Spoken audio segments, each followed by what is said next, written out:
नमस्कार, मैं टीकाराम जूली, नेता प्रतिपक्ष राजस्थान विधानसभा। आज फिर एक भारतीय जनता पार्टी के चुनावी घोषणा पत्र की सच्चाई आप लोगों के सामने लेके आया हूं। चुनाव के समय में इन लोगों ने इनका जो चुनाव घोषणा पत्र है उसके पेज नंबर 20 पे ये कहा था कि हम प्रदेश में चना, मूंग और उड़द जैसी दालों को एमएसपी पर खरीदेंगे और लक्ष्य को भी दुगना करेंगे।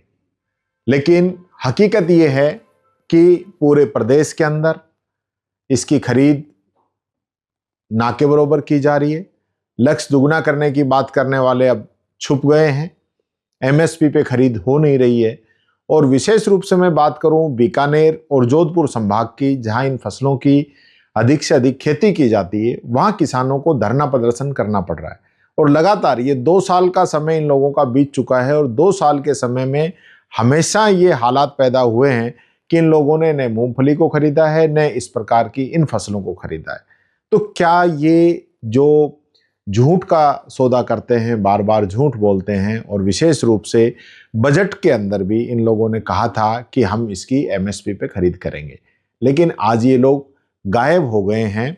जो किसान है उसको टोकन नहीं मिलता है, लेकिन कुछ व्यापारियों से मिलीभगत करके इनके अधिकारी उनको टोकन जारी कर देते हैं। यानी कि सरकार ने कह दिया है कर्मचारियों को कि आपको किसानों के साथ नहीं देना है, आपको व्यापारियों का साथ देना है। आप व्यापारियों की मदद करो, किसानों को ऐसे ही मरने दो।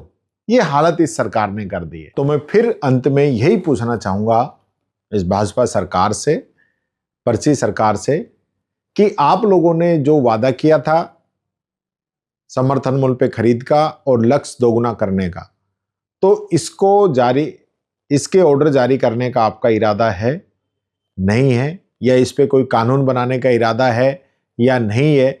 या इसी प्रकार से जनता को और किसानों को ठगने का काम आप लोग करेंगे? यही कहता हूं, अपनी वाणी को विराम देता हूं। बहुत बहुत धन्यवाद। जय हिंद, जय भारत।